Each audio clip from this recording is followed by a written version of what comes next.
కీర్తన గ్రంథం 19వ కీర్తన. దయచేసి అందరూ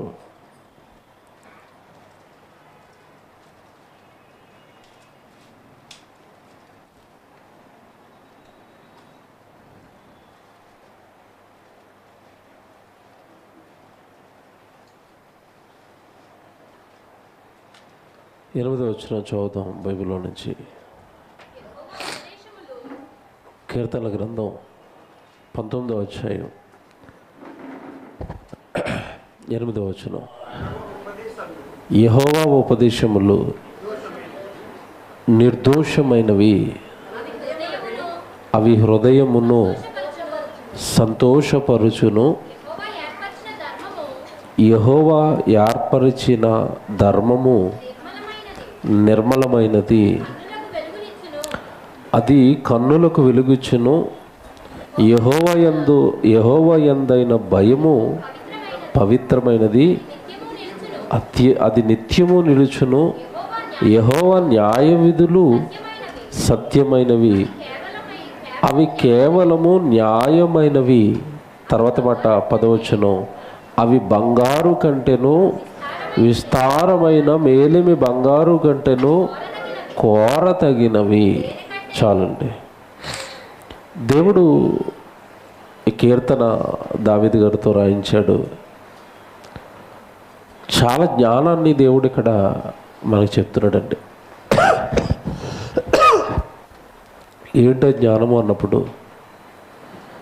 దేవుడు ఏవైతే ఉపదేశాలు చేస్తాడో, దేవుడు ఏవైతే తన సేవకులతో లేదా మీరు బైబిల్ చదువుకుంటున్నప్పుడు వాక్యం ద్వారా దేవుడు మీతో మాట్లాడుతాడో, వాటి గురించి మాట్లాడుతూ 8వ వచనంలో ఎంత మంచి మాటలు అంటాడండి. అవి యెహోవా ఉపదేశములు నిర్దోషమైనవి అన్నాడు. చూసారా? యెహోవా ఉపదేశం, దేవుని బోధ, దేవుని వాక్యం, బైబిల్ మనం చదువుకుంటున్నప్పుడు అవి ఎలా ఉంటాయంటేనట నిర్దోషమైనవి. ఏమండి, మీరు లోకంలో ఏది చదివినా అందులో ఏదో ఒక దోషం కనపడుతుందండి, తప్పు కనపడుతుంది, చెడు కనపడుతుంది, కీడు అనేది కనపడుతుంది. మీరు లోకంలో ఏదైనా చదవండి. ఒక నవల చదువుతున్నారా, రచయిత మంచి విషయం రాస్తాడు, మధ్యలో ఏదో చెడు రాస్తాడు. ఒక కథల పుస్తకం చదువుతున్నారా, ఖచ్చితంగా అందులో కూడా ఏదో ఒక చెడు ఉంటుంది. ఎవరో ఒకరిని బాధించేదో, ఎవరో ఒకరిని క్రిటిసైజ్ చేసేదో, ఎవరో ఒకరిని తప్పుడు వ్యక్తిగా చిత్రీకరించే మాటలు ఖచ్చితంగా కనబడతాయి. ఒక నవల పుస్తకం మీరు చదవండి, ఒక కథల పుస్తకం మీరు చదవండి. పోనీ గొప్ప గొప్ప వాళ్ళుగా పిలువబడుతున్న వాళ్ళ జీవిత చరిత్రలు రాస్తారు, బయోగ్రఫీ తెలుసు కదా మీకు. అది రాస్తున్నప్పుడు ఇతని గురించి మంచిగా రాసుకుంటాడు, చుట్టుపక్కల ఉన్న వాళ్ళందరి గురించి ఎలా రాస్తాడు? చెడ్డగా రాస్తాడు.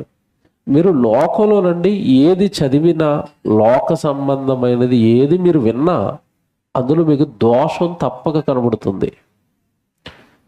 అంటే ఆ దోషాన్ని పట్టుకోవడం అనేది మనకున్న జ్ఞానం పైన ఆధారపడి ఉంటుంది. అందరికీ దొరుకుతాయంటే అందరికీ ఎందుకు దొరుకుతాయి? బూత్ సినిమాలు కూడా మంచి సినిమాల్లో కనబడతాయి ఈరోజు లోకానికి, అంతే కదండి. ఈరోజు సినిమా హీరోలు తీస్తున్నవన్నీ బూత్ సినిమాలు, కానీ అవన్నీ వేల కోట్లు, వందల కోట్ల బిజినెస్ ఎలా చేస్తున్నాయి అంటే మనుషుల దృష్టికి అవి బూత్ సినిమాలుగా, సమాజాన్ని చెడిపే సినిమాలుగా కనపడటం లేదు. ఎలా కనపడుతున్నాయి? సూపర్ సినిమాలు అవి, హీరోయిజం, హీరో అంటున్నారు. నేను చెప్పే పాయింట్ జాగ్రత్తగా క్యాచ్ చేయడానికి ట్రై చేయండి. మీరు లోకంలో ఏదైనా చదవండి, పుస్తకం చదవండి, ఏదైనా వినండి, ఏదైనా చూడండి, ప్రతి దాంట్లోనూ ఒక లోపమో దోషమో మీకు కనబడుతుందండి. బుద్ధితో ఆలోచిస్తేనే. అందరూ ఎంజాయ్ చేసినట్టుగా మనం ఎంజాయ్ చేసాం అనుకుంటే మనకేం కనపడదు, అంతే కదండి. ఇప్పుడు జబర్దస్త్ వచ్చినప్పుడు అందరు నవ్వుతూ ఉంటారండి. మనం నవ్వే టైప్లో నా దగ్గర కూర్చొని ఆహాహా నవ్వేమనుకుంటే మనకేం కనపడదు. కానీ నవ్విస్తున్నవాడు ఏ కంటెంట్తో నవ్విస్తున్నాడు? ఏ కంటెంట్తోనండి? వాళ్ళు ఏ కంటెంట్తో నవ్విస్తున్నారు తెలుసండి? భార్య భర్తలు రహస్యంగా గదిలో జరిగించుకునే సంసారం మీద కామెడీలు చేస్తారండి, మీకు తెలియదు కాదు. రహస్యంగా భార్య భర్తల మధ్యలో మాత్రమే జరిగే కార్యక్రమాన్ని వెలుగులోకి తెర మీదకి తెచ్చి నాటకంగా అక్కడ వేసి శోభనం జరుగుతున్నట్టుగా దాని మీద కామెడియా, బూతుల మీద కామెడియా. లేదా ఎవరినో ఒక నల్లగా ఉన్నవాడిని పెడతాడు, పొట్టుగా ఉన్నవాడిని పెడతాడు. వాడు పొట్టుగా ఉన్నాడని నల్లగా ఉన్నాడని వాడి మీద కామెడీ చేస్తూ ఉంటాడు. అది కామెడీ అంటే హాస్యమా అపహాస్యమా చెప్పండి? అది అపహాస్యం, కుళ్ళదంతా. నేను అందుకేనండి ఏ షోలు కానీ ఈ దరిద్రాలు ఇప్పుడు వచ్చే ఏ దరిద్రాలు నేను చూడండి, టైం వేస్ట్ చేసుకున్నాను. అసలు వాటి జోలికే వెళ్ళను, వాటి పేర్లు కూడా సరిగ్గా తెలియదు నాకు. టైం ఉంటే బైబిల్ చదువుకుంటే మనకి ఏదో తెలియని ఒక గొప్ప జ్ఞాన సంగతి ఒకటి బయలుపరుస్తాడు దేవుడు. ఈ మాట 8వ వచనం అండి. నేను అలా చదువుకుంటున్నప్పుడు ఈ మాట నన్ను చాలా బాగా కదిలించేసింది. యెహోవా ఉపదేశములు అట ఎలా ఉంటాయట? నిర్దోషమైనవి. దేవుడు మాటల్లో మనకి ఏదైనా దోషం కనబడుతుందండి? ఈ మాట తప్పు చెప్పాడు, ఈ మాట దేవుడు ఎలా చెప్పకుండా ఉండుంటే బాగున్ను అన్నట్టుగా బైబిల్లో ఏ మాట అయినా మనకు అనిపిస్తుందా? అనిపించదండి. దేవుడు ఉపదేశాలు, దేవుడి వాక్యాలు దోషం లేనివిగా, నిర్దోషమైనవిగా కనబడతాయి. మీరు చూడండి, ప్రపంచంలో ఒక వ్యక్తి మాట్లాడుతున్నట్టేనండి, అందరూ ఆ వ్యక్తికి సపోర్ట్ చేయరండి. ఎంతో కొంతమంది కింద నుంచి ఆ వ్యక్తి మాట్లాడుతున్న మాటలకి కౌంటర్ వేస్తారు. మనుషులు మాట్లాడితే బైబిలు, జాగ్రత్తగా వినండి నేను చెప్పే మాట, బైబిలు కొన్ని వేల సంవత్సరాలుగా ప్రజల మధ్య మాట్లాడుతుంది. బైబిల్లో ఈ తప్పు ఉంది అని మతోన్మాదులు తప్ప మనసున్నవాడు ఎవడైనా కౌంటర్ వెళ్ళండి బైబిల్కి. నేను మతోన్మాదులు పక్కన పెట్టండి, వాళ్ళకి అదే పని, ఆడేస్తాడు. వాళ్ళ గురించి మాట్లాడటం లేదు నేను. కాస్త విజ్ఞత ఉన్నవాడు, కాస్త బుద్ధి ఉన్నవాడు, కాస్త జ్ఞానం ఉన్నవాడు బైబిల్ పైన కౌంటర్ వేయగలడు, వేయలేడండి ఆడు లోతుగా ఆలోచిస్తే.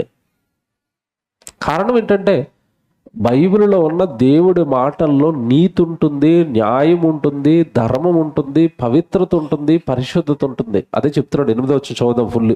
ఏమండి పూర్తిగా మరి చదివితే, యెహోవా ఉపదేశములు నిర్దోషమైనవి, అవి హృదయమును సంతోషపరచును. నాకు ఈ మాట చదవగానే నాకు సంతోషం వచ్చిందండి, చిన్న సంతోషం వచ్చింది.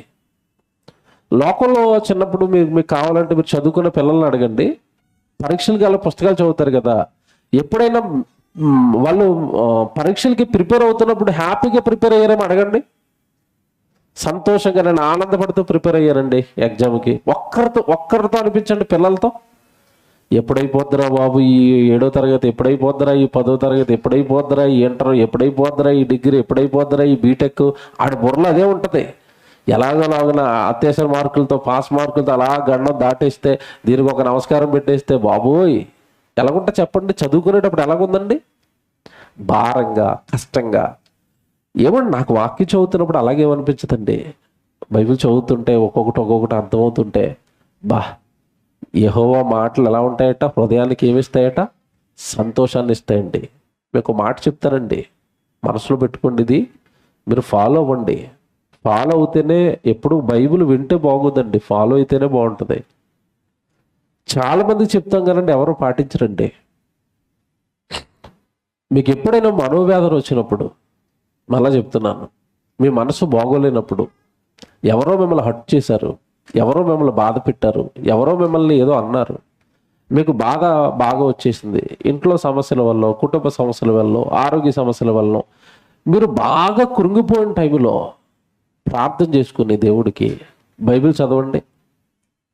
ట్రై చేయండి ఈ రోజు నుంచి. ఎలా ఉంటుంది తెలుసా? మీరు అనుభవించి చెప్పండి నాకు ఎలా ఉంటుంది తెలుసండి. కరెక్ట్గా మీరు ఏ విషయంలో అయితే బాధపడుతున్నాడో ఆ విషయంలో దేవుడు మిమ్మల్ని సేద తీరుస్తాడు వాక్యంతో. బైబిల్ ఇది, అనుభవంతో చెప్తున్నాను ఈ మాట నేను.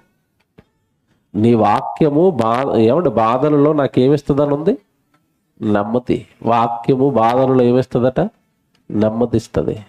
చదివేం కానీ ఎంతమంది నమ్మేం దాన్ని? నమ్మితే మీకు బాధ వచ్చినప్పుడు ఏం చేస్తారు చెప్పండి? ఆ వాక్యాన్ని నమ్మితే మనకి బాధ వచ్చినప్పుడు ఏం చేస్తాం? బైబిల్ చదువుకుంటాం. బైబిల్ ఇప్పుడు చదువుకున్నాం, బాధ వస్తే ఆడికి ఫోన్ చేయటం, ఈడికి ఫోన్ చేయటం, ఆడేదో అవతల నుంచి జోజో లాలి అంటుంటే ఆడి మాటలకి అమ్మయ్య నన్ను జోగొట్టు కూడా ఒకడు ఉన్నాడు. వీళ్ళే కదండి ఎత్తుక్కుంటారు మనుషులు. నాకు తెలిసిండి అన్నీ, నేను అక్కడి నుంచి కదా వచ్చాను. బాధ వచ్చినప్పుడు ఎవరో ఒకరు నన్ను ఓదారిస్తే బాగున్ను, ఎవరో ఒకరు నాకు ధైర్యం చెప్తే బాగున్ను, ఎవరో ఒకరు నన్ను పలకరిస్తే బాగున్ను అనుకుంటాడు తప్ప, వాక్యం ద్వారా దేవుడు నన్ను పలకరిస్తే ఎంత బాగుంటుందండి. వాక్యము హృదయానికి ఏమిస్తుందట? సంతోషాన్ని ఇస్తుంది. ఎవరికైనా హ్యాపీగా లేరనుకోండి, నేను మళ్ళీ చెప్తున్నాను, మీకు హ్యాపీ రావాలంటే బైబిల్ చదువుకోండి. మీరు సంతోషంగా ఉండాలంటే బైబిల్ చదువుకోండి. మీరు ఆనందంగా ఉండాలంటే బైబిల్ చదువుకోండి.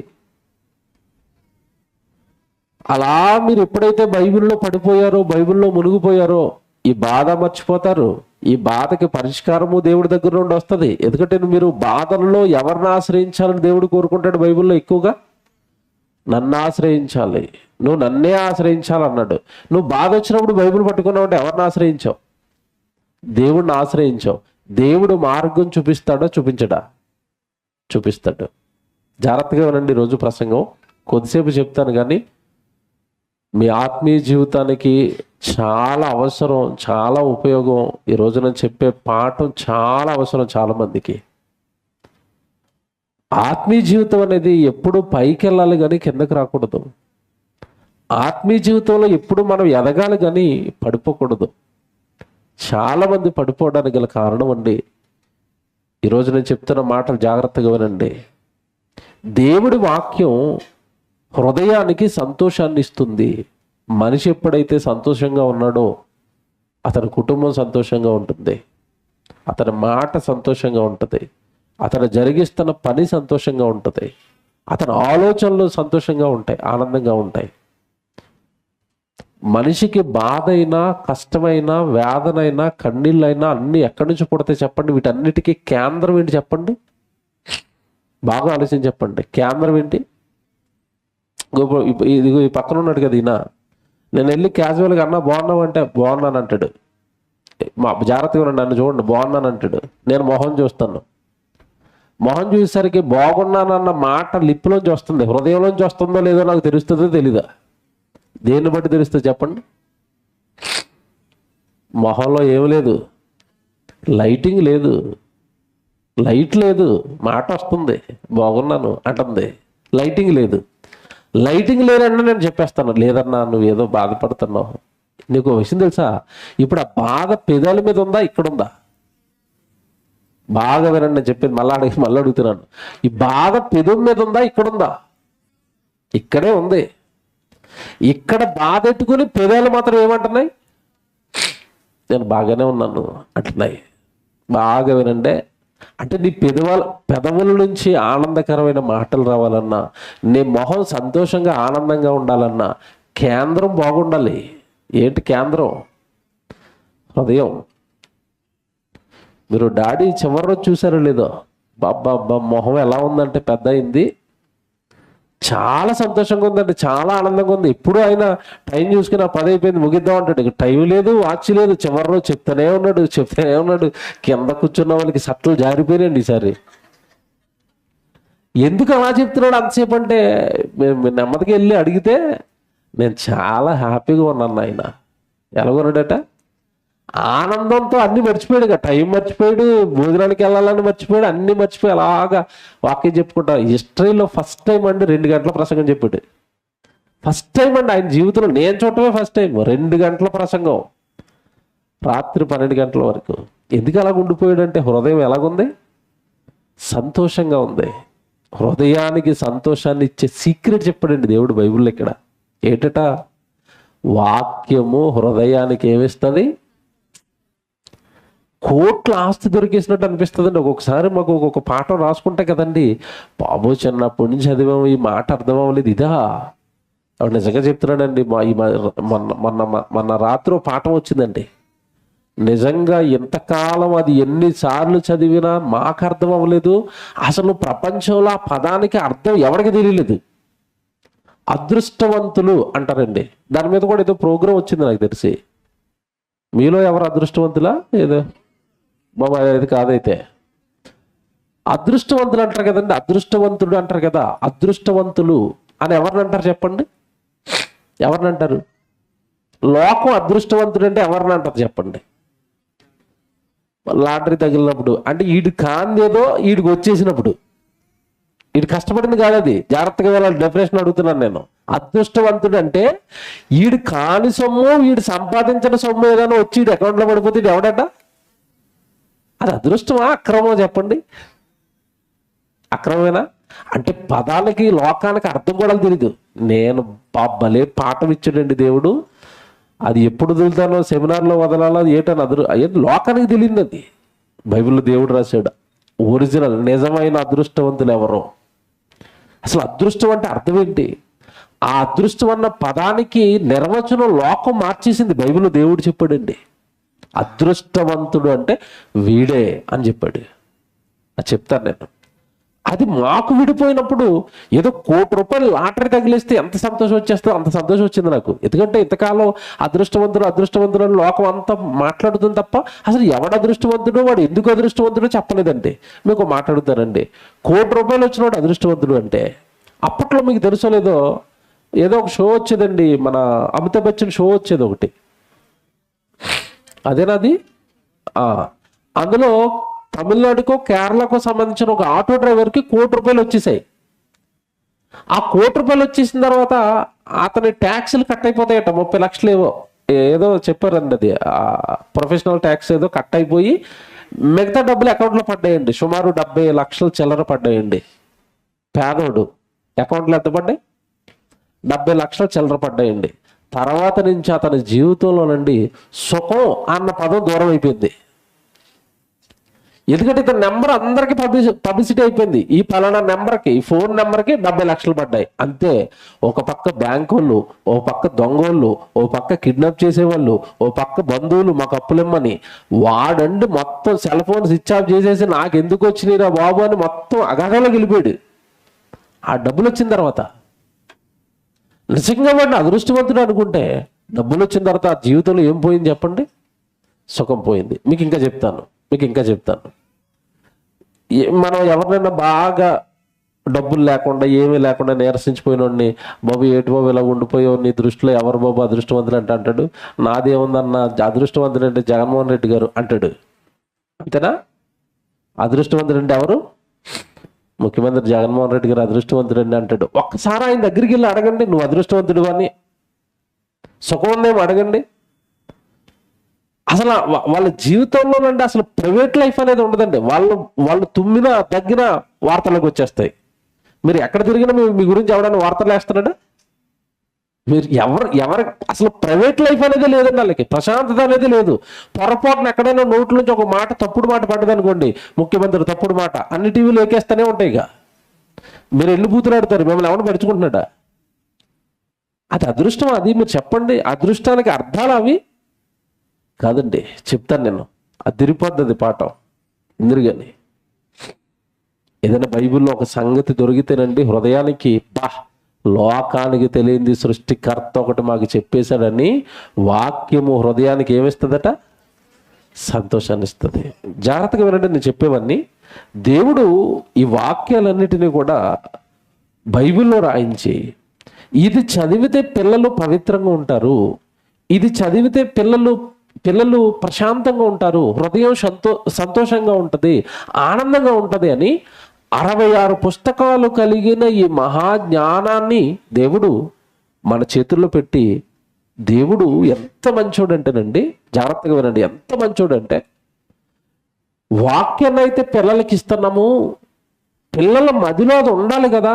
ఉండాలి అంటే మానవ దేహంలో ఒక అవయవాన్ని తయారు చేయాలి అని చెప్పి దేవుడు మనలో, మన దేహంలో మనకు తెలియకుండా ఒక అవయవాన్ని పెట్టాడండి. దాని పేరే హృదయం.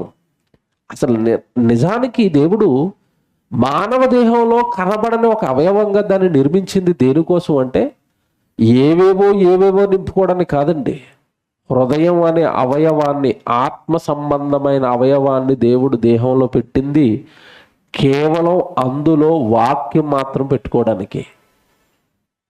హృదయంలో ఏం పెట్టుకోవడానికి? వాక్యం పెట్టుకోవడానికి. కానీ సినిమా వాళ్ళు పాటలు రాశారు హృదయం మీద. ఏమని రాశారు? అప్పుడెప్పుడో నా చాలా సంవత్సరాల క్రితం గజిని అని ఒక పిచ్చోడి సినిమా వచ్చింది. నెత్తి మీద రాడ్డేసి కొట్టేశారట, అన్ని మర్చిపోయాడట.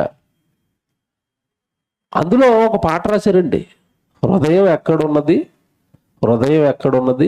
నీ చుట్టూనే అది. అంటే ఈ నోలు పెట్టి వెళ్ళిపోయింది అనమాట. ఏది? హృదయం. అంటే లోకం హృదయం దేని కొరకని పిల్లలకి ఈ యూత్ యవనస్తులందరికీ హృదయం అనగానే వాళ్ళకి ఏమని ప్రేరేపించింది దెయ్యం అంటే, ఒరే నీలో హృదయం ఉంది కదా, అది నీ ప్రియురాలకి ఇవ్వాలరా, ఆ హృదయాన్ని నిండా ఆవిడ నింపుకుని రోజా పూలు అట్టుకుని తిరగాలరా, అందుకే రా హృదయం. చూసారా, యవనస్తులకి ఎలా నేర్పించింది. హృదయ నిర్మాణకుడు దేవుడు ఆ హృదయంలో ఏమి దాచాలి, ఏమి పెట్టాలని దేవుడు కోరుకున్నాడు తెలుసండి. వచనాలు రాసుకోండి జాగ్రత్తగా. ద్వితీయోపదేశకాండం 4వ అధ్యాయం 9వ వచనం. ద్వితీయోపదేశకాండం 4వ అధ్యాయం 9వ వచనం చూద్దాం. ద్వితీయోపదేశకాండం 4వ అధ్యాయం 9వ వచనం చదువుతున్నారు. అయితే నీవు జాగ్రత్త పడుము, నీవు కన్నులారా చూచిన వాటిని మరొకయుండునట్లును, అవి నీ జీవితకాలం అంతయు నీ హృదయములో నుండి తొలగిపోకుండానట్లును నీ మనస్సును బహు జాగ్రత్తగా కాపాడుకొనుము. ఇది మీరు చాలాసార్లు చదివారండి, నేను చెప్తాను, ఈరోజు జాగ్రత్తగా వినాలి దాన్ని. దేవుడి వాక్యం ఒకప్పుడు ఇశ్రాయేలులకి పెద్దలకి దేవుడు మాటలు వినిపించి అంటున్నాడు. దేవుడు, ఇదిగో దేవుడి వాక్యాన్ని ఇప్పుడు కళ్ళారా చూసావు కదా, చెవులారా విన్నావు కదా, నువ్వు విన్నా చూసిన ఈ వాక్యం నీలోనే ఉండిపోవాలి. వాక్యం నీలోనే ఉండిపోవాలి. జాగ్రత్తగా వినండి, వాక్యము నీలోనే ఉండిపోవాలి, బయటికి వెళ్ళకూడదు. ఇప్పుడు మీరు కథల పుస్తకం చదివారనుకోండి, కథల పుస్తకం మనలో ఉండాలా, చదివి వదిలేయచ్చా? టైం పాస్ కండి అది. చదివాము, ఏదో ఎసెన్స్ ఏదో ఉందో తీసుకున్న బాబు వదిలేసాం. న్యూస్ పేపర్ చదివారు, న్యూస్ పేపర్ 1వ పేజీలో ఏముంది, 2వ పేజీలో ఏముంది, 3వ పేజీలో ఏముంది, అన్ని ఇక్కడ పెట్టుకుంటారా? లోపల పెట్టుకోరు కదండి. పాఠ్య పుస్తకాల్లో కూడా ఎప్పటి వరకు పెట్టుకుంటారంటే పరీక్షల వరకు పెట్టుకుంటారు చాలా మంది. పరీక్షలు అయిపోయినాయి అనుకోండి, ఏమో నేను మర్చిపోయాను. 4వ తరగతి మీరు ఏం చదువుకున్నారంటే మీరు ఎవరు చెప్తారు చెప్పండి. ఇక్కడ మాకేం తెలుసు, 4వ తరగతి పరీక్షల వరకే ఆ పాఠాలు, అవి అయిపోతే వదిలేస్తాం. వాక్యాన్ని కూడా అలాగే చేస్తారండి చాలామంది. బైబిల్ చదువుకుంటున్నప్పుడు ఏదో ఆ రోజు భక్తిగా ఒక అధ్యాయం చదువుకోవటం, అమ్మయ్య అనుకోవటం, అరగంట సేపు మొదలు పెట్టుకోవటం, తర్వాత ఆ వాక్యాన్ని మళ్ళా మర్చిపోవటం, ఓ తప్పు చేయటం, ఓ పాపం చేయటం, మరలా ప్రసంగం చెప్తే మరలా వాక్యాన్ని గుర్తు చేసుకోవటం. ఇదేంటిదే, ఎలా మర్చిపోతారు అలా కష్టపట్టు? వాక్యాన్ని ఎలా మర్చిపోతారు? క్షమించాలి క్షమించాలి అని ఒక్క ప్రసంగం విన్న తర్వాత నీ జీవితకాలం అది గుర్తుపెట్టుకుని నీ సహోదరుడు నీ ఎడలు ఏం చేసినా కూడా జీవితకాలం నువ్వేం చేస్తూ ఉండాలి? క్షమిస్తూ ఉండాలి. ఎందుకంటే ఒక్కసారి నువ్వు ప్రసంగం విన్న తర్వాత అది నీ హృదయంలో నోటెడ్ అయిపోవాలి, అది నీ హృదయంలో ఉండిపోవాలి ప్రతిసారి. ఏమంటే దాన్ని దేవుడు జ్ఞాపకం చేయాలా మనకి, నువ్వు ఇలాగ ఉండాలి, నువ్వు అలాగ ఉండాలని దేవుడు మనకి చెప్పాలా? పదే పదే మీరు చెప్పండి. మీ పిల్లలు పదే పదే చెప్పించుకున్నారు అనుకోండి మీతోని, ఏమంటారు చెప్పండి మీరు? బట్టలు ఎలా ఉతకాలమ్మా అని అడిగింది కూతురు. ఓ రోజు నేర్పారు, ఇలా పెట్టాలి సబ్బు, ఇలా బకెట్లు వేయాలి, ఇలా లేపాలి, అలా దాడి మీద వేయాలి. ఓ రోజు చూపించారు, రాలేదని కింద వేసింది. రెండో రోజు చూపించారు, 3వ రోజు కూడా మట్లు వేసింది. ఏం చేస్తారు చెప్పండి? ఏమంటారు చెప్పండి? బుర్ర ఏమైనా పని చేస్తుందా? ఎన్నిసార్లు చెప్పాలి నీకు? ఎన్నిసార్లు నేర్పించాలి బట్టలు ఉతకటం? ఈ చిన్న ఉతకటమే రాకపోతే అత్తరింటికి వెళ్ళిన తర్వాత పెద్ద పెద్ద మూటలు వేస్తారు, అప్పుడు ఎలా ఉతుకుతారు? తిడతారు. అమ్మ తల్లులు ఎలాగే తిడతారండి, లైవ్లో వింటాను నేను, తల్లులు ఎలాగే తిడతారు. అంటే ఒక రోజు నేర్పించి రెండో రోజుకి నువ్వు ఆ పని పాడు చేస్తున్నప్పుడు నీకు చిరాకు వస్తే, దేవుడి వాక్యం పుట్టినప్పటి నుంచి చచ్చిపోయే వరకు రోజు చెబుతూ ఉండాలా? చెప్పినవి దాచుకోవా? చెప్పినవి హృదయంలో పెట్టుకోరా? దేవుడి మాట చెప్పాడు కదా, నేను ఇలా బ్రతకాలి కదా అన్న ఆలోచనలు ఉండవా? ప్రసంగం చెబితే బాగుంటాం, ప్రసంగం చెప్పకపోతే ఏమంటే మరి పాడైపోతాం. ఎంతకాలం చెప్తాడండి దేవుడు? ఎంతకాలం చెప్తాడు? అంత బాగుంటుందంటే మాట 9వ వచనం. అయితే నీవు జాగ్రత్త పడు చెప్తున్నాడు. చూసారా, జాగ్రత్త పడు, టేక్ కేర్. వాక్యం విషయంలో జాగ్రత్త పడు. నీకు దేవుడు ఏ విషయాలు అయితే అందిస్తున్నాడో వాటిని విడిచిపెట్టకు. ఏమంటే దేవుడు ఎలాంటి అంటేనండి, మీకు ఒక విషయం చెప్తాను, ఇది మీరు అర్థం చేసుకుంటేనే మీకు మంచి ప్రసంగాలు వస్తాయి. దేవుడు నాకు ఒక ప్రసంగం ఇచ్చాడు, నాకివ్వటం అంటే ఎవరి కోసం ఇస్తాడు చెప్పండి? అది ఎవరి కోసం ఇస్తాడు? సంఘం కోసం ఇస్తాడు, మీకోసం ఇస్తాడు. అది నేను ఒక ప్రసంగం చెప్పిన తర్వాత ఆ ప్రసంగాన్ని ఎవరైనా క్యాచ్ చేసి అలా బ్రతుకుతున్నారనుకోండి, మిమ్మల్ని చూసి దేవుడు నాకు ఇంకో ప్రసంగం ఇస్తాడు. వీళ్ళు పట్టుకున్నారు నాయన, అది వాళ్ళు పాటిస్తున్నారు నాయన, ఇంకోటి చెప్పు నాయన, నాకు ఆనందం వస్తుంది, నేను దేవుడిని అడుగుతాను, దేవుడు నాకు ఇంకోటి ఇస్తాడు. చెప్పినవి ఈ చెవితో వదిలేస్తామంటే దేవుడు వాళ్ళకి చెప్పి వేస్ట్ నాయన అంటాడు. నాకు ఇవ్వడండి, నిజం చెప్తున్నాడు కదా, నాకు ఇవ్వడు. మేము సభలకు వెళ్తామండి చాలా చోట్ల. కొత్త ప్రాంతానికి వెళ్ళినప్పుడు అడుగుతాను, బాబు వీళ్ళ పరిస్థితి ఏంటి, ఏం ప్రసంగం చెప్పాలి, చెప్పాను. రెండోసారి అక్కడికి మళ్ళీ వెళ్ళాను, అన్న వీళ్ళు ఎలాగే ఉన్నారు, ఇంకో ప్రసంగం చెప్పండి, చెప్పాను. మూడోసారి కూడా అలాగే ఉన్నారు అనుకోండి, ప్రసంగం ఆ రోజు సుత్తే, ఏమి రాదండి. వాళ్ళకి చెప్పబుద్ధి అవ్వదు. దేవుడు సహకరించడం లోపల నుంచి. ఏం చెప్తాను ఆయన, ఎన్నిసార్లు చెప్పినా వీళ్ళు ఇంతే, చెప్పగాడికి వాళ్ళకి ఏం అవసరం లేదు, ఏమో 4 మాటలు చెప్పుకొని వచ్చేసే బస్సు ఎక్కేసి అక్కడికి వెళ్ళిపోవాలి, ఇంకో చోటకి అంటాడు. తర్వాత మీటింగ్ మీద ఆలోచన రేపుతూ ఉంటాడు, ఈ మీటింగ్ వదిలే బాబు, వీళ్ళు వినరు, నువ్వు ఏ మంచి ప్రసంగం చెప్పినా వీళ్ళకి వేస్ట్, బస్సు ఎక్కేయి. తర్వాత వాళ్ళు అక్కడ వెయిట్ చేస్తున్నారు, వాళ్ళు మంచి ప్రసంగం కోసం ఎదురు చూస్తున్నారు, వీళ్ళకి వద్దు, పద లాక్కెళ్ళిపోతాడండి, హృదయాన్ని లాక్కెళ్ళిపోతాడు. ప్రసంగాలు అనేవి ఊరకనే రావండి. దేవుడిని ఏమండి, నిజంగా దేవుడిని తడువులాడి దేవుడిని అడిగి దేవా దేవా దేవా అనుకుని బుర్ర వేడెక్కిపోయి ఆలోచించుకుంటే వస్తాయండి కొత్తవి ఇస్తూ ఉంటాడు దేవుడు. ఆ ఇస్తున్నప్పుడు పంచుతున్న వాళ్ళు రిసీవ్ చేసుకుని చక్కగా అలా బ్రతుకుతున్నారు అనుకోండి, దేవుడు మరొకటి ఇప్పిస్తాడు, దేవుడు మరొకటి ఇస్తాడు. అందుకే అన్నాడు ఇక్కడ, నువ్వేం చేయాలి, ఫస్ట్ నీకు ఏ ప్రసంగం అయితే కనబడిందో, నీకు ఏ ప్రసంగం అయితే దొరికిందో ఆ విషయంలో జాగ్రత్త పడిపో. అమ్మా దేవుడి విషయం చెప్పేశాడు నాకు, జస్ట్ అలాంటి ఆ విషయంలో జాగ్రత్త పడిపో. తర్వాత ఏమంటున్నాడు, నీవు కన్నులారా చూచిన వాటిని మరవక ఉండునట్లును, అవి నీ జీవితకాలమంతయు నీ హృదయములో నుండి తొలగిపోకుండానట్లును నీ మనస్సును బహు జాగ్రత్తగా కాపాడుకో. నీ హృదయం అన్నా మనసన్నా ఒకటేనండి, హృదయం అన్న మనసన్నా ఒకటే. దానిని జాగ్రత్తగా కాపాడుకుంటేనే కానీ నీకు దొరికిన ఈ నిధి నీ హృదయంలో ఉండదు. జాగ్రత్త చెప్తున్నాడు అక్కడ, చెప్తున్నాడు. ఏమన్నా మీకు మాట్లాడుతానండి, పెద్దవాళ్ళు జాగ్రత్తలు ఎక్కువగా చెప్తున్నారు అంటే అర్థం ఏంటి చెప్పండి. పోనీ ఇది మీకు అర్థం అవ్వలేదేమో. ఆడపిల్లలకండి చిన్న అప్పుడే ఎదిగొస్తారు కదండి ఆడపిల్లలు, వాళ్ళకి చెవులీలు ముక్కులు కుట్టిస్తారు. కుట్టించి మొదట పొగక్కాడలు, ఆ తర్వాత ఏవో ప్లాస్టిక్ ఏమంటారండి అట్లని, బంగారం కాకుండా ఇంకోటి ఉంటాయి, రోల్డ్ గోల్డ్ అవి తగిలేస్తూ ఉంటారు ఆడపిల్లలకి ముక్కుల్లోని చెవుల్లోని. అవి పెట్టి వదిలేసినప్పుడు ఏమందో జాత చూసుకుంటది. కొద్ది రోజులకి మమ్మీ ఇవి నాకు ముక్కులు వాచిపోతాయి, నాకు బంగారం కావాలంటది ఆవిడ. ఎవరు? కూతురు. ఆ రోల్డ్ గోల్డ్ తీసేసి బంగారం పెట్టింది. బంగారపు కమ్ములు పెడుతున్నప్పుడు, బంగారపు చెవులు పెడుతున్నప్పుడు అమ్మ కూతురికి ఏం చెప్తుంది? జాగ్రత్త అమ్మ, మొన్న 10 రూపాయలది పడేసినట్టు దీన్ని పడేకి, ఇది 10 రూపాయలు కాదు, ఇది ఎంత 10,000. జాగ్రత్త. నిజంగా చెప్తున్నానండి, ఆ కమ్ములు తగిలించిన ఈ తల్లులు ఆ పిల్ల అటెళ్ళే ఇటెళ్ళే చెవులు చూస్తూనే ఉంటారు ఇలాగా. ఎదుగుదల పడేస్తారు వాళ్ళు, చిన్నోళ్ళు కదా, జాగ్రత్త తక్కువ. గెంతుతూ పడేస్తారు, ఆడుకునేటప్పుడు పడేస్తారు. చెవుతుందా? మీరు కావాలని గమనించండి, పిల్లలకి ఎట్టినప్పుడు చెవుతుందా? ఈవిడ ఇంకా అవి తీసేంత వరకు ఆ పిల్లలు తిన్నవదో తాగినవదో. చెవుతుందా? 2 నిమిషాలకు ఒకసారి చూసుకో. ఇలాగా ఎందుకు జాగ్రత్త చెప్పారు? బాగా ఆలోచించండి. ఎందుకు పదే జాగ్రత్త చెప్తున్నారు? ఎందుకు? విలువైనవి. జాగ్రత్తగా వినండి.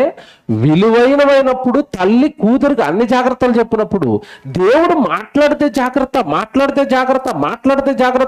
నీకు ఇవ్వబడిన వాక్యం ఏదైతే ఉందో, నీ హృదయంలో విత్తబడుతున్న వాక్యం ఏదైతే ఉందో దాని విషయంలో జాగ్రత్త. ఎన్నిసార్లు దేవుడు ఎందుకు చెప్తున్నాడు చెప్పాలి. ఇప్పుడు నాకు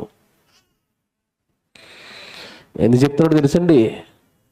మీ కూతురు పెట్టిన బంగారు కమ్ముల కంటే వాక్యము విలువైనది, ఆత్మను రక్షించేది, జీవాన్నిచ్చేది. ఈ సృష్టిని కలిగించిన సృష్టికర్త ఎలా ఉంటాడో నీకు చూపించేది ఏదో తెలుసా? వాక్యం అండి.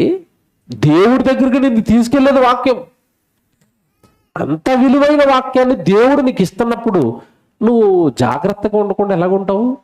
అలర్ట్గా ఉండాలి కదా. దేవుడు ఏం మాట చెప్తాడని డైరీ పట్టుకుని, పెన్ను పట్టుకుని అలర్ట్గా ఉండి రాసేసుకుని, దాన్ని హృదయంలో నింపేసుకుని, నోట్స్లో నింపేసుకుని, అబ్బా దొరికిందండి, దొరికిందండి. నేను 5 రోజులు వేదిక మీద ఉన్నాను తండ్రి గారి దగ్గర. నిజంగా నోట్స్ రాశానండి. నేను ఆయన చెప్తున్న ప్రతి మాట రాశాను నోట్స్లో నేను.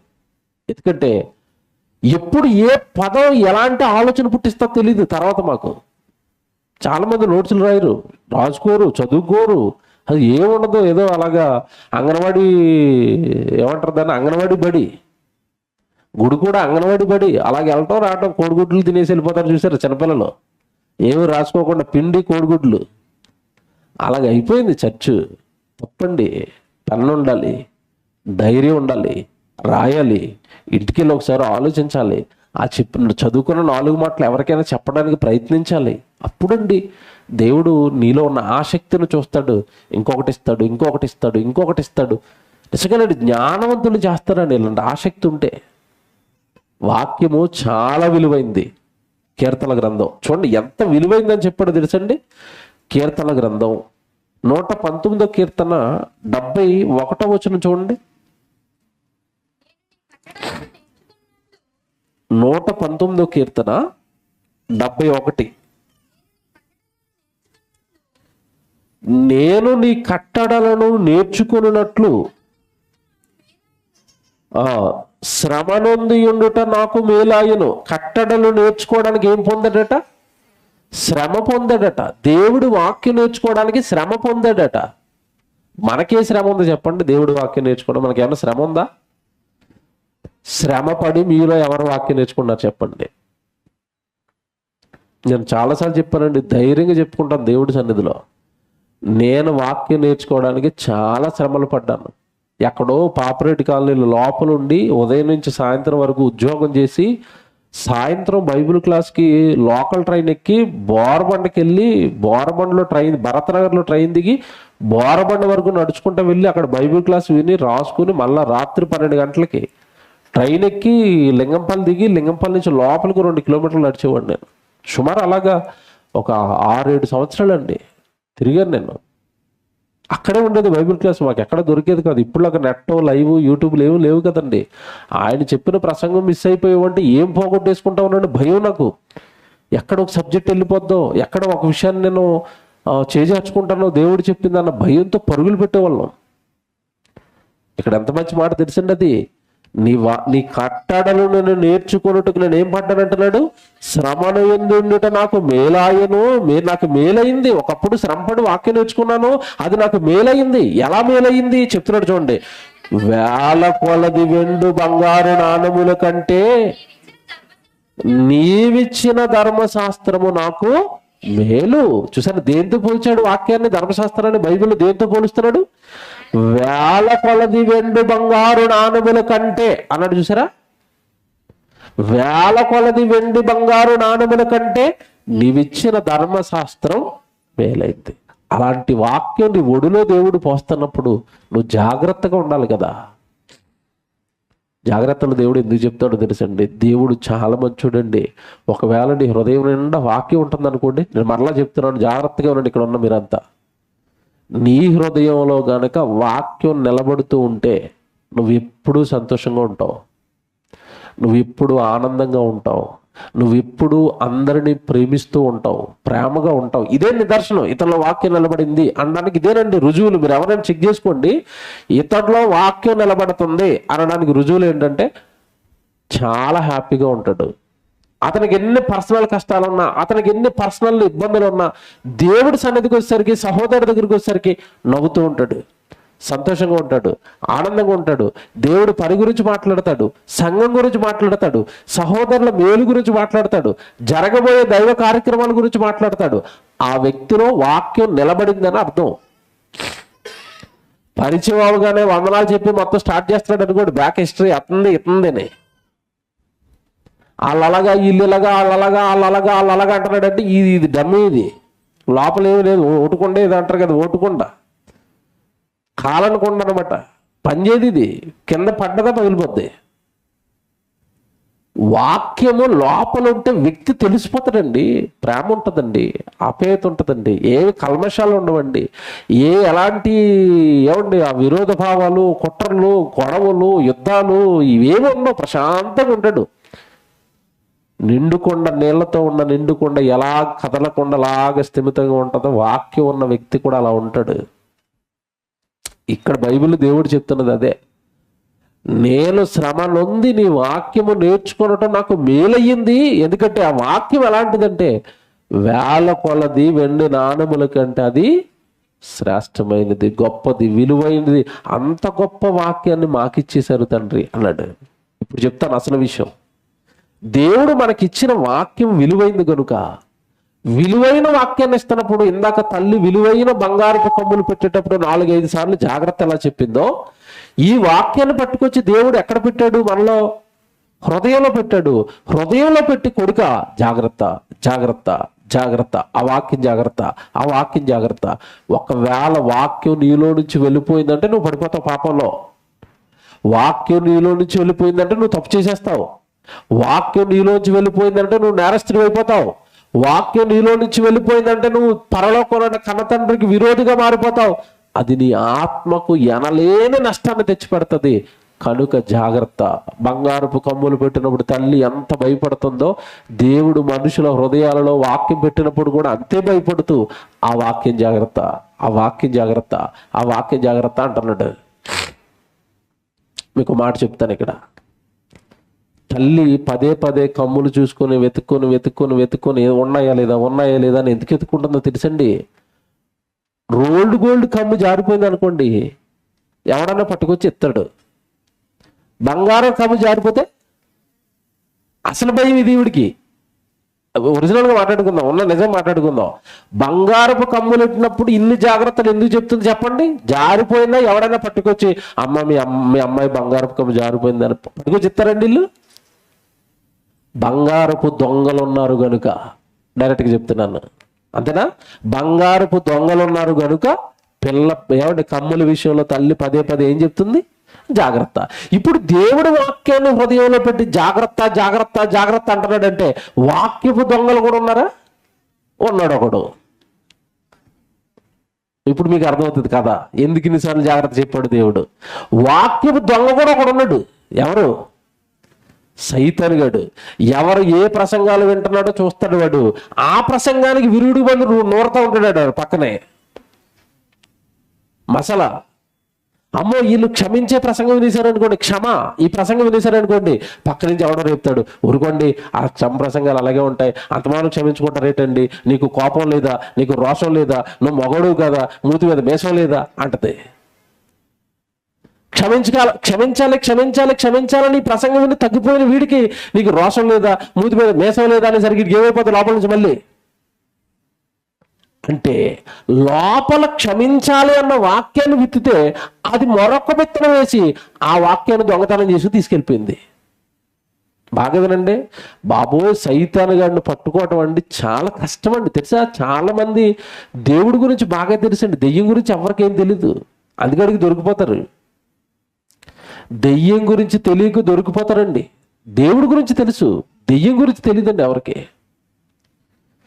నాయన జాగ్రత్త, దాన్ని కాపాడుకో, హృదయాన్ని కాపాడుకో, మనసు జాగ్రత్త. వాడు వచ్చేస్తాడు, ఎత్తుకుని పోతాడు. ఎవరు? అపవాది. రాశాడు బైబిల్లో మాట, రాశాడు. ఆ మాట చూడండి ఎంత బాగుంటుందో. మత్తయి సువార్త 13వ అధ్యాయం 9వ వచనం చూడండి. మత్తయి సువార్త 13వ అధ్యాయం 9వ వచనం చూడండి. చెవులు గలవాడు వినుడుగా కాని చెప్పాను. తర్వాత శిష్యులు వచ్చి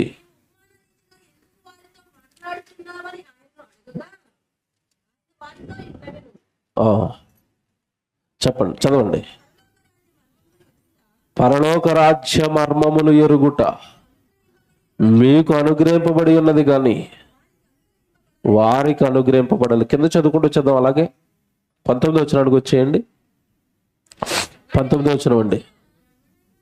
ఎవడైనను రాజ్యమును గూర్చిన వాక్యము వినియు గ్రహింపక ఉండగా దుష్టుడు వచ్చి వాని హృదయములో విత్తబడిన దానిని ఎత్తుకొని పోవును. హృదయములో విత్తబడిన దానిని ఎత్తుకొని పోవును. ఎవరెత్తుకుపోతున్నారు? ఈడికేం పనండి? ఈడు వాక్యపు దొంగోడు. వీడికి నేను పెట్టిన పేరండి, సైతాన్ గాడికి మరో పేరు అనమాట. ఏం పేరు ఇడిది? వాక్యపు దొంగోడు. వాక్యాన్ని దొంగిలిస్తాడు, వాక్యాన్ని ఎత్తుకుపోతాడు. ప్రసంగాన్ని పడ్డట్టు ఎత్తుకుపోవడమే. చాలా మంది చూడండి, చర్చిలో ఉన్నంతసేపు భక్తిగా భయంగా ఆ రోజు చెప్పిన ప్రసంగానికి సరెండర్ అయిపోయి, ఇక లేదండి, ఇక బయటికి వెళ్ళిన తర్వాత ఈ పని చేయను అని హృదయంలో తీర్మానం చేసుకుంటారు. అది ఎంతసేపు వాళ్ళల్లో ఉండనిస్తాడు? బయటికి వెళ్ళిన తర్వాత ఎంతసేపు ఉండనిస్తాడు? కొద్దిగా బాగా కోపంగా ఉన్నారు. కోపం వద్దండి, ఇక ఇవాళ నుంచి ఏమో అనుకోకూడదు అనుకుంటున్నానండి, ఇక అన్ని విడిచిపెట్టేస్తున్నానండి, దేవుడు యేసుప్రభు క్షమించాడు. ఇప్పుడు పోనీ యేసుప్రభు పాట వచ్చింది కదండి. ఏ పాట? యేసు రక్తం ఏమంటుందట? చచ్చిపోయిన వాళ్ళు కూడా యేసుప్రభు రక్తం క్షమించమంటుంటే నేనేంటండి బాబు వాడిని నేను తిట్టుకున్నాను, వద్దండి నేను క్షమిస్తానని ఆ పాట చూసి మారాడు. ఆ మార్పు వాడిలో ఎంతసేపు ఉండనిస్తుంది? అది ఏట్రా నువ్వు మారిపోతావా? మారిపోయి యేసుప్రభు అయిపోతావా? యేసుప్రభు అయిపోయి పరలోకం వెళ్ళిపోతావా? నేను పిచ్చోడినే ఇక్కడ అంటది. అది ఎవరు? దయ్యం. అలా నేను మారిపోతాను ఎవరిని అన్నప్పుడు బయటికి వెళ్ళంగానే మన విరోధులు ఎవరితోనో ఫోన్ చేయిస్తుంది, చేయించి వాడితో ఏదో చెడామెడా 4 మాటలుంటది. ఇక క్షమిస్తాను మారిపోతాను అన్న ప్రసంగం వాడి మాటలతో ఏమైపోద్ది? ఏమనుకుంటున్నావు నువ్వు? ప్రసంగం విన్నాను కాబట్టి ఆగాను. ఇదే కదా డైలాగ్. తర్వాత ఈరోజు క్షమ ప్రసంగం విన్నాను కాబట్టి ఆగాను, లేదంటే నేను కండల కింద నా కళ్ళ ముందుంటే నరికేసేవాడిని. ఇదేంటి ఇది? మళ్ళీ వచ్చాడు అడు. మళ్ళీ ఎవరు వచ్చారు? సరే, యేసుప్రభు వెళ్ళిపోయాడు, వెంటనే మళ్ళీ ఎవరు వచ్చేసారు? సైతాన్ వచ్చేసాడండి. వాక్యాన్ని ఎత్తుకుపోతున్నాడండి. మళ్ళీ చెప్తున్నాను, వాక్యాన్ని అపవాది ఏం చేస్తున్నాడు? ఎత్తుకుపోతున్నాడు. మీకు మాట చెప్తానండి, మనం తప్పు చేసామో తప్పు. ఏం తప్పు చేసాం తెలుసా? దేవుడు హృదయంలో వాక్యాన్ని పెడతాడు అన్నప్పుడు విలువైన వస్తువులు పెట్టుకునే ప్రతి దానికి మనం ఏం వేస్తాం చెప్పండి? తాళం వేస్తాం. వేయరా? బీరువాకి ఎన్ని తాళాలు వేసారు చెప్పండి మీరు? బీరువాకి ఎన్ని తాళాలు ఉంటాయి? ఫ్రంట్ డోర్లకు ఒక తాళం, ఆ తర్వాత ఇటుపక్క ఒక తాళం, అలాగ జరిపిన తర్వాత లోపల ఒక తాళం. ఎన్ని తాళాలు ఉంటాయి బీరువాకి? సుమారు 3 తాళాలు. ఆ బీరువాకి తాళం వేసి మళ్ళా గదికి తాళం వేశారు, ఆ గదికి తాళం వేసి మళ్ళీ మెయిన్ డోర్కి తాళం వేశారు. బా, ఎన్ని తాళాలు! ఎందుకు ఇన్ని తాళాలు వేశారంటే బీరువాలో ఏమున్నాయి? డబ్బులు ఉన్నాయి, బంగారం ఉంది.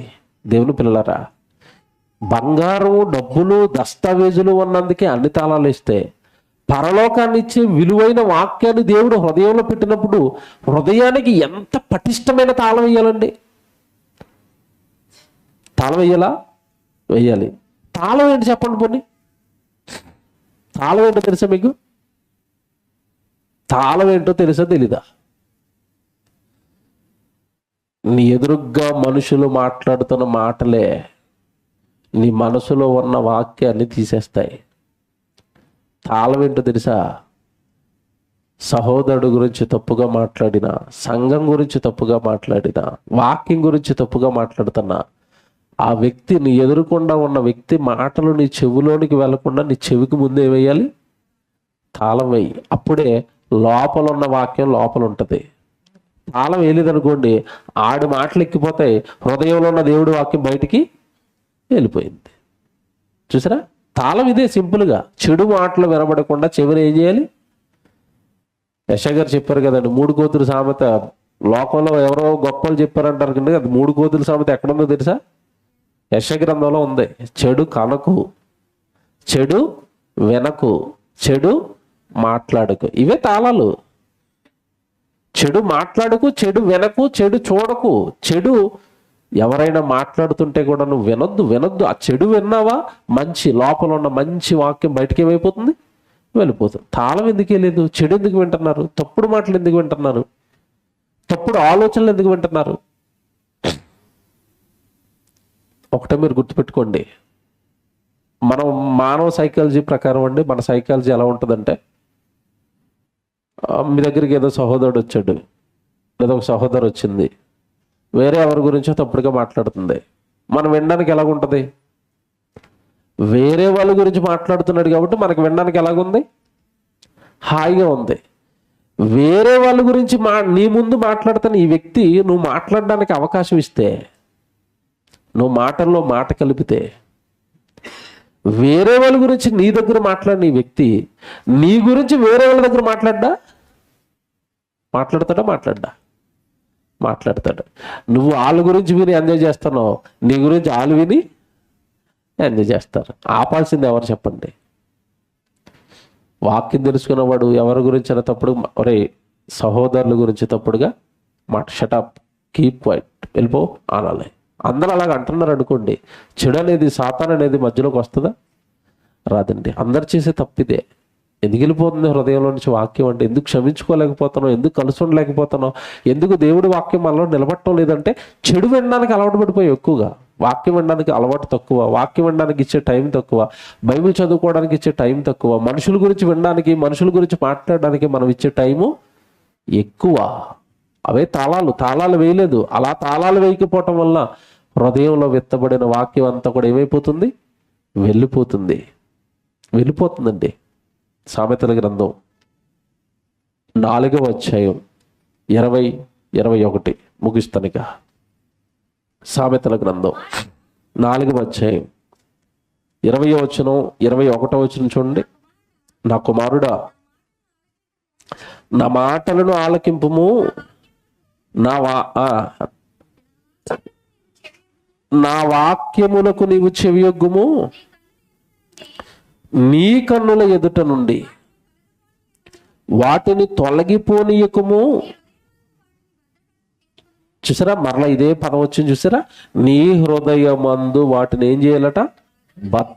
భద్రం, టేక్ కేర్, భద్రం, తాళవేసేనాయన, వాక్యానికి తాళవేసేనాయన. దేవుడు నీతో చెప్పిన ప్రసంగం నీలో నుంచి వెళ్ళిపోకూడదు అంటే చెప్పిన మాటలకు, చెడు భిన్నమైన మాటలు నీ హృదయంలోకి ఏవి రానివ్వకునైనా. అంటే సమాజం ఎలా ఉందంటేనండి, అసలు ఏం మాట్లాడాలో అర్థం కావటం లేదండి. అక్కసుతో రగిలిపోతుందండి సమాజం. జాన్సన్ గారు ఒక మంచి పాట కట్టారు. మీరు ఇందాక చెల్లి వాళ్ళు పాడారు ఆ పాట. యేసు రక్తం గురించి పాట విన్నారు కదండి. పాట ఎలా ఉంది? అది పాట బాగుందా? యేసు రక్తం అందరిని ఏం చేస్తుంది? క్షమించమని అడుగుతుంది. ఈ పాట రిలీజ్ అయిందండి. క్రైస్తవులు ఒక అతను ఉన్నాడులేండి, బుర్ర ఉండదు, సగం బుర్ర ఉంటుంది, కానీ బిల్డప్ ఎక్కువ యూట్యూబ్లో. ఇప్పుడు వెంటనే ఏమని కౌంటర్ వేసాడంటే, చెప్తాను, ఎవరైనా యూనివర్సిటీ తరపు నుంచి మాట్లాడితే నేను మాట్లాడటం మానేస్తానండి. ఎవరైనా పాటకి కౌంటర్ వేసినోడి మీద కౌంటర్ వేయకుండా మన వాళ్ళు మాట్లాడకపోతే నేను మాట్లాడతాను. హేబేలు రక్తం శిక్షించమని చెప్పింది, యేసుప్రభు రక్తం మాత్రం క్షమించమని చెప్పిందని ఆయన పాట కడితే బుర్రలేనోడు అంటాడు. లేదు, హేబేల్ రక్తం కూడా క్షమించమని కోరిందట. హేబేల్ రక్తం కయ్యను ప్రొటెక్ట్ చేసిందట. ఆడేమో దేశదిమ్మరైపోయి, హేబేల్ రక్తం దెబ్బకి దేశదిమ్మరైపోయి కయ్యను గడు ఊరంపబడి తిరుగుతుంటే, ఈ బుర్రలేనోడు సగం బైబిల్ చదివినోడు అంటాడు హేబేల్ రక్తం కూడా క్షమించమని అడిగింది అంటున్నాడు. నాకు మామూలుగా రాలేదండి కోపం. నాకు ఆ ప్రసంగం అంతా వినడానికి నాకు టైం లేక నేను మాట్లాడలేకపోయినది. ఈరోజు చెప్తున్న సంగతి ఏంటంటే, అక్కసు ఎవరైనా వీళ్ళు చేసేది, వీళ్ళ బ్రతుకులు అంటే నేను చాలా సంవత్సరాలుగా పరిశీలిస్తున్నానండి. వీళ్ళ బ్రతుకులు ఎలాంటివంటే, సొంతంగా ఏది చేయరండి. ఎవరో ఒకరు ఏదో చేస్తారు, దానికి కౌంటర్ వేస్తాడు, ఈ బిల్డప్ కాలు ఎగరేస్తూ ఉంటాడు. ఈ బ్రతుకంతా అంతే, జీవితకాలం అంతా. పుట్టినవాడు, గర్భాన్ని పుట్టిన బుడ్డోడి మీద పాటలు కట్టుకున్నాడు కూడా యేసు ప్రభుకి మహిమ కీర్తి తెస్తున్న పాట మీద కౌంటర్ వేస్తున్నాడు. జాన్సన్ డాక్టర్ గారు తన కోసం రాసుకోలేదు ఆ పాట. ఎవరి కోసం రాశారు? యేసు రక్తం అందరి రక్తాల కంటే టాప్ అని, యేసు రక్తానికి, యేసుకు మహిమ తెచ్చే పాట కడితే వారం లేని తనవండి. పిచ్చోళ్ళు చెప్తాను వీళ్ళ సంగతి అంతా. ఎందుకని ఎంతకాలం సైలెంట్గా ఉన్నాం? వాక్కుంటున్నారండి. యేసు రక్తం ఒక్కటే క్షమించమని అడిగింది. ఎవరికైనా బైబిల్ తరపున సవాల్. యేసు రక్తం ఒక్కటే అందరి రక్తాలు శిక్షించమని అడిగాయి. యేసుప్రభు వచ్చిన తర్వాత క్షమను ఏర్పాడు అందరికి. అంతకుముందు ఎవరికి ఉంది క్షమ? ఎవరికి తెలుసు క్షమించాలని? క్షమ అనేది యేసు ప్రభు తర్వాతే, అంతకుముందు ఎవ్వడికి తెలీదు. శిక్ష అనగానే ప్రాణం తీసేయటం ఒకటి. అదిగోనండి, హేబేలు అక్కడ చచ్చిపోలేదు కనుక కయ్యూను రక్తం శిక్షించమని క్షమించండి, కయ్యూను చచ్చిపోలేదు కనుక హేబేలు రక్తం శిక్షించమని కోరలేదు అంటున్నాడు. ఈ బుర్రలేని వాళ్ళకి శిక్ష అనేసరికి చావు ఒకటే అనుకుంటున్నారు. మీకు మాట అడిగినండి, అసలు బైబిల్ చదవరండి వీళ్ళు. బైబిల్ చదవరని ఎలా చెప్తారంటే, చంపటం ఎక్కువ శిక్ష, చావును ప్రతి క్షణం అనుభవించడం ఎక్కువ శిక్ష. మీరు చెప్పండి. మళ్ళీ అడుగుతున్నాను, చావు శిక్ష, చావును ప్రతి రోజు భరించడం శిక్ష. కయ్యూను గడికి దేవుడు ఏం చేశాడు తెలుసండి? ఒరే నువ్వు చావకూడదురా, కానీ శిక్షను బ్రతికినంతకాలం ఏం చేయాలి? అనుభవించాలి. కయ్యూను గడికి పడ్డ శిక్ష ఏంటో తెలుసు ఈ బుర్రలేని వాళ్ళకి. బైబిల్ చూస్తారు ఒకసారి. ఆదికాండం రండి, ఆదికాండానికి రండి. ఆదికాండము 4వ అధ్యాయానికి రండి. 12వ వచనం చదువుతాను నేను, 11వ వచనం చదువుతాను నేను. జాగ్రత్త చూసుకోండి. ఇది ఈ బుర్రలేని బోధన వచ్చినప్పుడు కొంచెం మీరు కూడా ఆలోచించుకోండి. 11వ వచనం, కావున నీ తమ్ముని రక్తము నీ చేతిలో నుండి పుచ్చుకొనుటకు నోరు తెరచిన ఈ నేల మీద నువ్వు ఉండకుండా నీవు శపింపబడిన వాడవు. శాపం వచ్చిందా లేదా? హేబేలు రక్తం ప్రొటెక్ట్ చేసిందా, శపించిందా? నీవు శపింపబడిన వాడవు. Number 1 point. తర్వాత చెప్తా చూడు, తర్వాత చూడండి అక్కడే. నీవు నేలను సేద్యపరిచినప్పుడు అది తన సారమునకి మీదట నీకు ఇయ్యదు. నీవు భూమి మీద దిగులు పడుచు దేశ దెమ్మరివయ్యుందు అనెను. తర్వాత 11వ వచనం, అందుకు కయ్యూను నా దోష శిక్ష నేను భరించలేనంత గొప్పది బాబోయ్, నేను భరించలేకపోతున్నాను అడుగోలాడుతుంటే. శిక్ష ఏ పడలేదంటే ఈడు బుర్రలేనుడు. శిక్ష పడినోడు గోలాడుతున్నాడు అక్కడ. ఏమని? నా దోష శిక్ష నేను భరించలేనంత గొప్పది. ఏంటి బాబు, ఎవరిని చంపేశారు అనుకోండి, టక్కమని ఒక నిమిషంలో చచ్చిపోతాడండి. మొట్టమొదటి నరహత్య చేసిన కయ్యూను గడికి దేవుడు వేసిన శిక్ష ఏంటో తెలుసండి? చావును నువ్వు ప్రతి క్షణం అనుభవించాలి. ఎలాగో తెలుసా? ఇప్పుడు చూడండి, నా దోష శిక్ష నేను భరించలేనంత గొప్పదనడా. ఇంతకీ ఏంటి బాబు ఆ శిక్ష అంటే? శిక్ష చెప్తాడు చూడండి. ఇప్పుడు వాడు చెప్తాడు ఏం శిక్ష చేశాడో. నేడు నీవు ఈ దేశము నుండి, ఈ ప్రదేశము నుండి నన్ను వెళ్ళగొట్టితివి. ఇదండి అసలు విషయం. నీ సన్నిధికి రాకుండా వెలివేయబడి దిగులు పడుచు భూమి మీద దేశ దిమ్మరణ యుందును. ఇంతకు మించిన శిక్ష ఏదైనా ఉంటుందా? బాగా ఆలోచించండి. ఇప్పుడు ఏటట శిక్ష ఏంటి? ఇప్పుడు నేను బ్రతికినంత కాలం దేవుడు వాక్యం వినడానికి కానీ, దేవుడి సన్నిధిని చూడడానికి కానీ, దేవుడు మాటలు ఆలకించడానికి కానీ, అసలు నా మాటలు వినడానికి కానీ, నా సన్నిధిలో ఉండడానికి కానీ నీకు అవకాశం లేదు. గెట్ అవుట్ అంటున్నాడు. దీనికి మించిన శిక్ష ఉంటుందండి? మీరు అప్పుడప్పుడు మీకు అర్థం అవ్వాలంటే గ్రామాల్లో చూడండి, అప్పుడప్పుడు ఇప్పటికీ కొన్ని గ్రామాల్లో ఏదైనా తప్పు చేస్తుంటే వెలేసేస్తారు. వెలేసేటువంటి అర్థం ఏంటి? ఆ ఊరు నుంచి దూరంగా గెంటేస్తారు. వాళ్ళు మీడియా ముందుకు వచ్చి ఎలాగ ఎడుతారో మీకు తెలియదు కాదు కదా. ఈ ఊరంతా మమ్మల్ని వెలేసిందండి, ఎవరు మమ్మల్ని కలుపుకోవట్లేదండి. ఎలాగుంటుందండి ఆ శిక్ష? ఎలాగుంటుంది? చావు కంటే పెద్ద శిక్ష కదండి ఇది. ఏదో సుత్తుపాట కట్టుకునేట వాడి పాట ప్రమోషన్ చేసుకోవడానికి హేబేలు రక్తం శపించిందని తప్పుడు ప్రసంగాలు చేస్తున్నారు. బోధ మనం ఆలోచించాలి అంటున్నాడు. ఎందుకని విడిచిపెట్టడం అండి? ఏదో వాళ్ళ పాటలు పడుతున్నారు బయటికి పోయని. మేము మాట్లాడితే ఈ నోట్స్ ఇద్దరు మాట్లాడేమంటారు. ఈ బయటికి పోయిన వాళ్ళతో మాకెందుకని మేము సైలెంట్గా ఉంటాం. మళ్ళీ చెప్తున్నానండి, నేను రాదలికి బైబిల్ తప్పు పట్టడానికి ఏదో ఈ కోడిగుడ్డు మీద ఏకల పేకడానికి ట్రై చేస్తూ ఉంటారు ఇప్పుడు. కనుక దేవుని పిల్లలారా, విన్న వాక్యాన్ని భద్రం చేసుకోండి హృదయంలో. తప్పుడు మాటలు మాట్లాడే వాళ్ళు వస్తారు. ఆ పాట నిజంగా ఎంతమంది మనసుల్ని కదిలిస్తుందని నిజంగా చెప్తున్నానండి. యూనివర్సిటీలో ఫస్ట్ టైం తెర మీద పాట వేసినప్పుడు చాలా మంది ఏడ్చారండి. పాట చూసి ఏడిపించింది, అది మార్పును తెచ్చింది. అది దేవుడికి మహిమ తెస్తుంది. చాలా మంది మనసులను మారుస్తుంది ఆ పాట మీద కౌంటరట, ఆ పాట తప్పట. సరే ఎలాగున్నారు వీళ్ళు? ఎలాంటి వాళ్ళు అంటే పేరు పిచ్చి, ఏదో హోదాలు పిచ్చి, వ్యూస్ పిచ్చి, యూట్యూబ్లో ఈ పిచ్చోళ్ళు నేను మళ్ళీ చెప్తున్నాడు, పిచ్చోళ్ళండి వీళ్ళు. కనుక ఈ పిచ్చోళ్ళతో కూడా జాగ్రత్తగా ఉండాలి వాక్యం విషయంలో. వాళ్ళు కూడా ఎత్తుకుపోతారు వచ్చి. హృదయంలో విత్తబడిన వాక్యాన్ని దేవుడు మనల్ని ఏం చేసుకోమంటున్నాడు? భద్రం, బీ కేర్ఫుల్.